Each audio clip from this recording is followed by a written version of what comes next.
오늘은 3년 뒤에 최후의 승자가 되는 아파트를 가려보는 시간을 가져보려고 하는데요. 어떤 곳들인지 궁금하네요. 소개해주세요. 부동산 시장이 호황인지 불황인지 파악할 수 있는 대표 아파트 3개가 있습니다. 마포구 아현동의 레미안 푸르지오 아파트, 마레프라고 부를 거고요. 송파구 잠실동의 엘스 아파트, 분당구 서현동의 삼성 아파트, 여기서는 서현 삼성 아파트라 부르겠습니다. 마레프, 잠실 엘스, 서현 삼성 아파트가 유명한 건 너무 잘 알고 있는데요. 왜 부동산 시장의 지표가 되는 대표 아파트로 꼽으셨나요? 이 세 아파트는 각 지역에서 실수요층이 매우 두터운 아파트이기 때문입니다. 실수요가 두터우면 어떤 일이 발생하죠? 실수요가 두터운 아파트는 부동산 시장이 상승세이면 매물이 싹 사라지게 되는데요. 부동산 시장이 하락인 시기에도 실수요자들이 많이 거주하기 때문에 버티는 힘이 좋습니다. 만약에 버티는 힘이 좋은 이런 실수요가 두터운 아파트 가격이 많이 하락하였다면 전체 부동산 시장이 하락세라고 조심스럽게 예측해볼 수가 있겠네요. 네, 잘 캐치하셨어요. 이 세 아파트의 공통적인 특징이 있습니다. 실수요가 매우 강한 측면이라는 것 하나와 이곳에 거주하게 되면 항상 돈을 더 많이 벌어서 다음 단계 레벨업을 해서 더 좋은 아파트로 넘어가고 싶어하는 특징들을 대부분 보인다는 점이죠. 네, 이번 저희 영상에서는요. 이 세 아파트의 과거, 현재, 미래를 비교해보면서 3년 뒤에 이 아파트들의 모습이 어떻게 달라져 있을지, 과연 어떤 아파트에 투자하는 것이 수익률이 좀 더 좋을지에 대해 함께 고민해보도록 하겠습니다. 끝까지 재미있게 시청해주시고 지금 바로 구독 부탁드려요. 저희가 새 아파트의 3년 뒤 모습을 알기 위해서 먼저 과거의 모습을 이야기해보고 현재로 넘어오는 방식으로 가볼게요. 2015년 전후로 이전의 이야기를 해보고 앞으로의 이야기를 해보는 식입니다. 가볼게요. 일단 2014년의 기준점을 두고 먼저 말씀을 좀 드리면요. 2008년 세계 금융위기 여파로 2010년부터 본격적으로 부동산 시장에도 불황의 그림자가 드리워졌습니다. 2011년에서 2012년에는 부동산 매물이 쌓여갔고 실제로도 부동산 가격이 하락했습니다. 그 절정을 이루었던 것이 2014년이었죠. 2014년은 최근 10년 동안 가장 부동산 가격이 낮았던 시기라 볼 수 있습니다. 2014년 5월 마포 레미안 푸르지오를 아시는 분이 미분양 물량 33평을 8억 4천 주고 사셨다고 했는데요. 그때 당시 비싸지만 그냥 실거주할 생각으로 매매했다고 하던 것이 생각나네요. 2014년 11월 잠실 S도 마찬가지로 지인이 2층을 8억 4천에 매매하셨어요. 2층 치고는 비싸지만 실거주로 샀다고 했었네요. 2014년 8월 서현동의 삼성 아파트, 이것은 재건축도 리모델링도 당분간은 어렵다는 의견들에 가격도 32평이 5억 6천 정도 하는데 이를 매수해야 하나로 고민을 많이 하시고 있었죠. 가격 형성은 부동산 시장의 불황의 절정인 2014년 11월쯤 중간층 기준으로 마포 레미안 푸르지오 33평 8억 5천, 잠실 엘스 8억 8천, 서현 삼성이 5억 8천 정도였습니다. 그로부터 지금 6년이 지났네요. 2021년 3월 중간층 기준으로 마포 레미안 푸르지오는 18억 정도, 잠실 엘스는 24억 정도, 서현 삼성은 15억에서 16억 정도의 가격을 형성하고 있는데요. 많이도 올랐네요. 그렇죠. 2014년 11월 대비 마포 레미안 푸르지오는 2.5배 이상, 잠실 엘스는 거의 3배, 서현 삼성 아파트도 2.5배 이상 가격이 올라주었습니다. 2015년 이후 이들 세 아파트 중 아무 아파트나 매수하셨다면 모두 성공한 투자입니다. 이 새 아파트에서 그동안 어떤 일이 일어났던 건지 궁금해지는데요. 네, 마레프부터 시작해서 잠실 엘스, 서현 삼성 순서로 아파트의 지난 과거도 돌아보면서 어떤 변화가 일어났는지 살펴볼까요? 그럼 마포 레미안 푸르지오부터 시작해볼게요. 마포 레미안 푸르지오 하면 떠오르는 모습이 있습니다. 2007년 무렵이었던 것 같은데요. 이대역에서 서울역이나 종로 방향을 가기 위해 아현동을 지나가게 되면 언덕에 있던 집들이 모두 허물어져 있던 때가 있었어요. 그렇게 빈 상태로 한 1,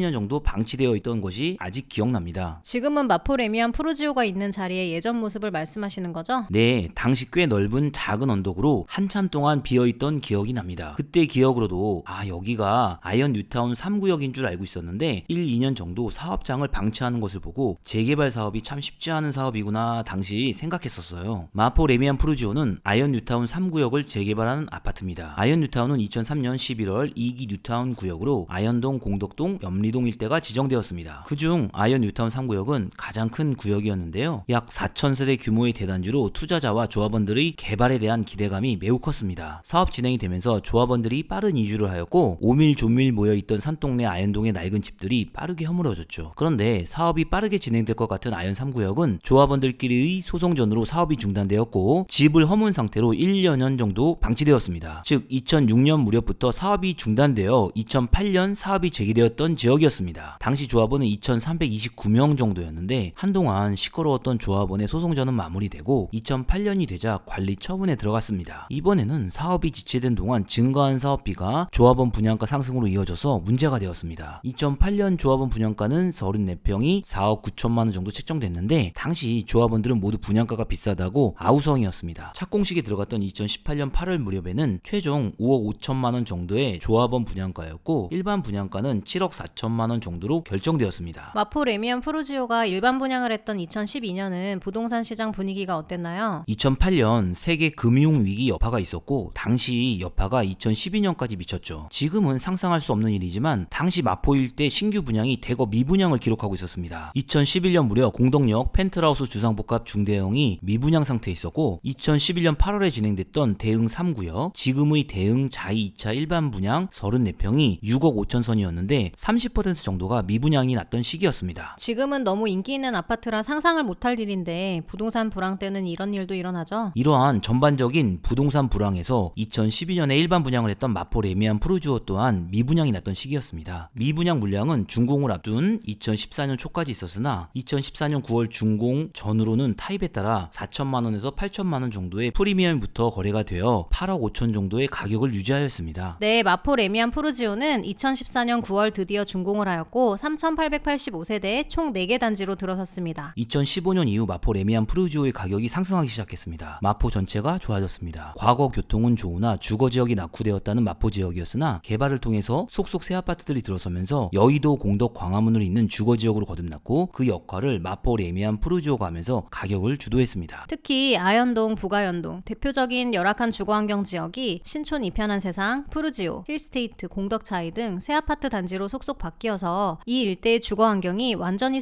으리으리한 모습으로 바뀌었어요. 네, 그 중심에 있는 마포 레미안 푸르지오는 대장주가 되었습니다. 강북에서는 당분간은 경희궁 자이, 용산과 한강변 아파트를 제외하면 새로운 아파트가 건립된다 하여도 마포 레미안 푸르지오 가격을 넘어서기가 쉽지 않을 듯한데요. 강북의 재개발이나 재건축의 미래 가치를 판단하실 때 마포 레미안 푸르지오의 가격을 보시고 판단하시면 좋습니다. 자, 이제 3년 후의 마레프 어떻게 될까요? 미래를 점쳐보는 시간이네요. 지역 변화, 교육, 노후도, 일자리 4가지 요인으로 평가를 부탁드릴게요. 첫 번째, 지역 변화입니다. 마포구라는 지역은 점점 더 좋아지고 있습니다. 서울이라는 곳이 물리적 크기는 커지지 않지만 대한민국 경제가 발전함에 따라 기능적으로 경쟁력을 갖추어가고 있습니다. 마포구는 서울의 중심이고 한강변과 인접하고 있는 구라서 강북, 강남, 경기 북부, 남부 등 어느 지역으로도 이동하기 편리한 장점이 있고 주거 환경도 쾌적합니다. 마포구 인근으로 서강대, 연세대, 이대, 홍대 등 주요 대학과 상권들도 있기 때문에 마포구 자체가 꾸준히 좋은 방향으로 발전한다고 볼 수 있어요. 두 번째, 교육입니다. 마레프에서는 1, 2, 4단지는 아현초를 가고 3단지는 한서초등학교를 갑니다. 중학교는 아현중을 가고요. 예전에 비해 마포지역 학교들이 많이 좋아졌지만 늘 마포에는 전국 단위 최우수 중학교 학군이 없다는 점이 조금 아쉽습니다. 세 번째는 노후도입니다. 아파트도 건물이 노후도가 높아지면 가격이 하락합니다. 다른 요인이 없을 때 준공 후 3년에서 5년 차 때가 아파트 가격이 가장 좋고 15년에서 20년 차 때가 가격이 가장 낮습니다. 마포 레미안 푸르지오가 2014년 준공이니 서서히 노후도가 높아진다고 볼 수 있겠네요. 네 번째는 일자리입니다. 마포 레미안 푸르지오는 광화문, 공덕, 여의도를 잇는 업무 벨트를 끼고 있는 주거지역으로 자리매김을 하였습니다. 물론 강남만큼은 아니긴 하지만 강북 지역에서도 좋은 일자리들이 있기 때문에 긍정적인 방향으로 작용할 듯 합니다. 두 번째, 잠실 엘스 아파트로 넘어가 볼게요. 잠실 엘스 하면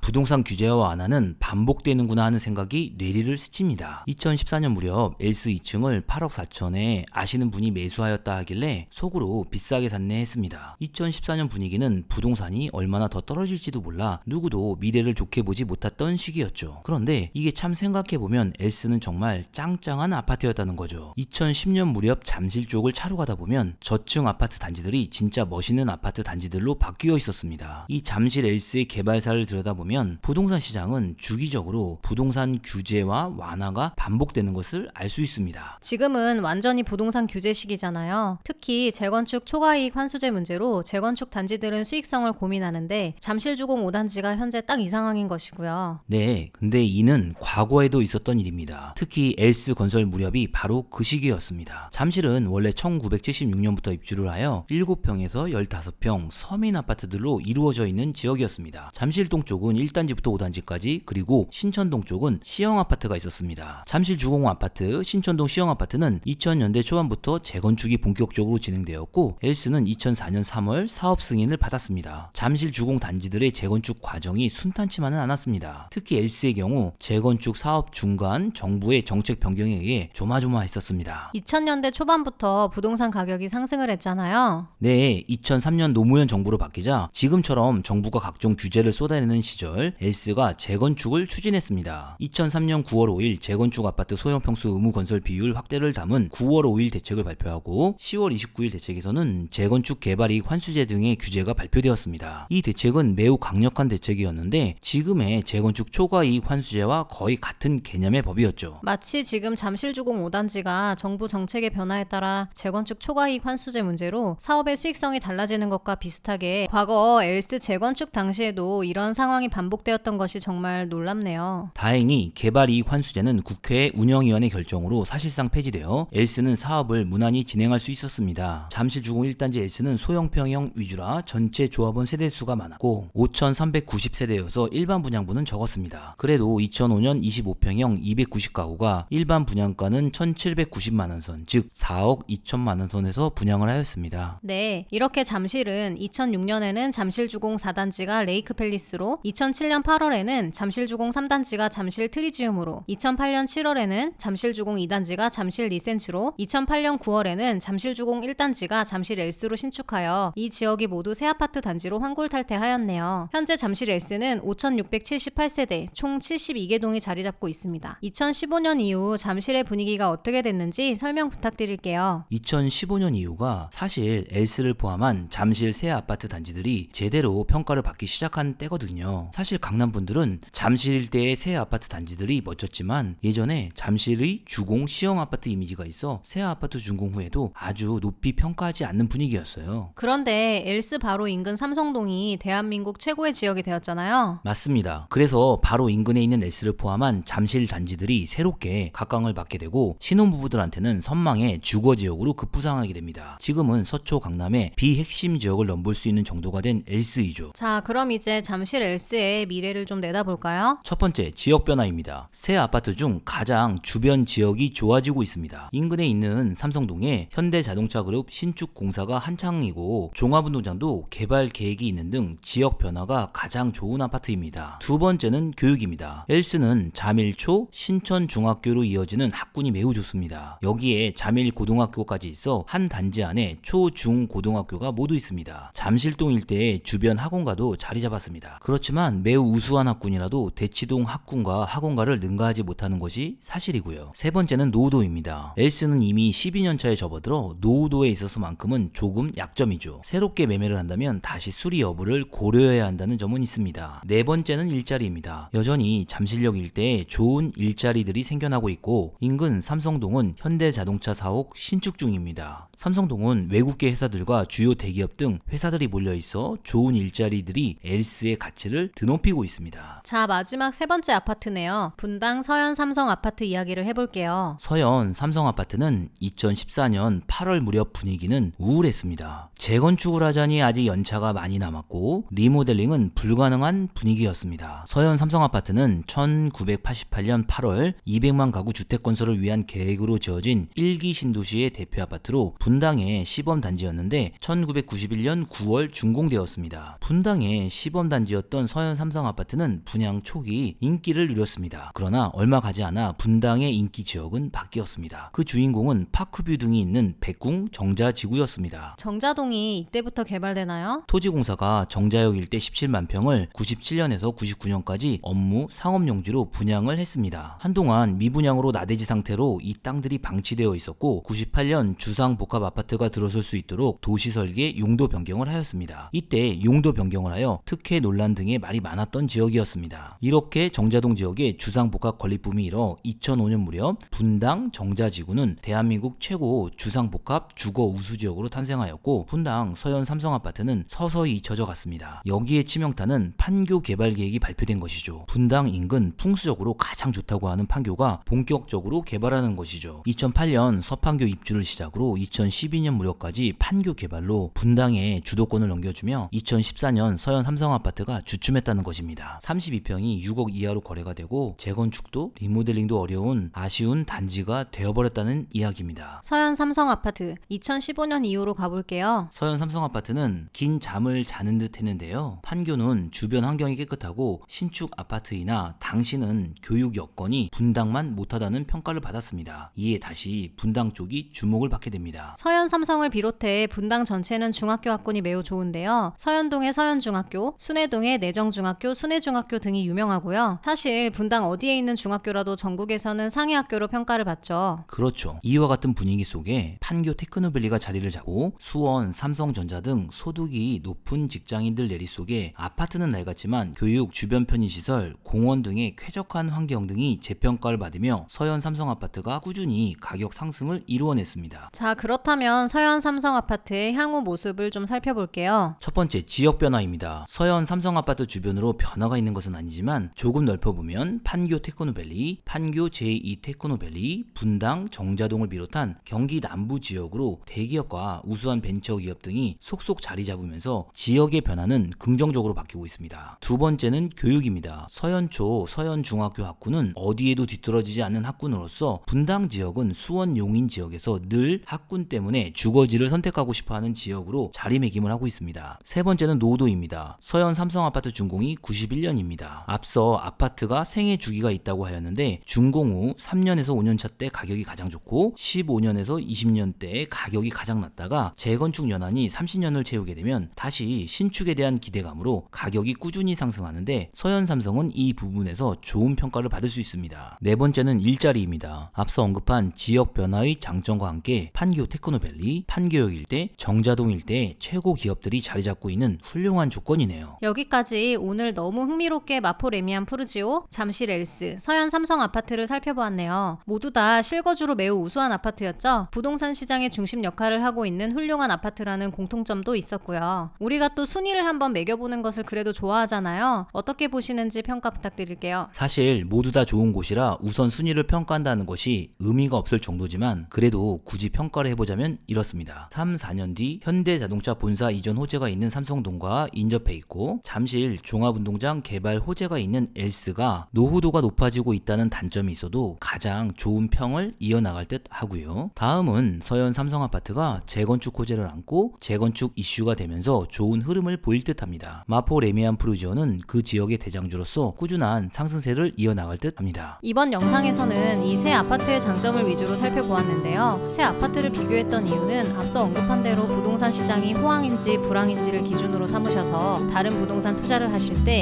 이들 아파트 가격의 변동사항을 항상 주목하시라는 의미였습니다. 또 여력이 되신다면 우수한 주거 환경을 가지고 있는 이 아파트들의 매수도 괜찮다는 의견이고요. 새 아파트들은 혹시 불황이 온다고 해도 다시 회복하는 힘이 좋은 아파트들이니 항상 눈여겨보시면 좋을 듯 합니다. 오늘의 영상은 여기까지고요. 재미있게 보셨다면 구독 잊지 마세요. 저희는 더 도움되는 영상으로 찾아뵐게요. 감사합니다.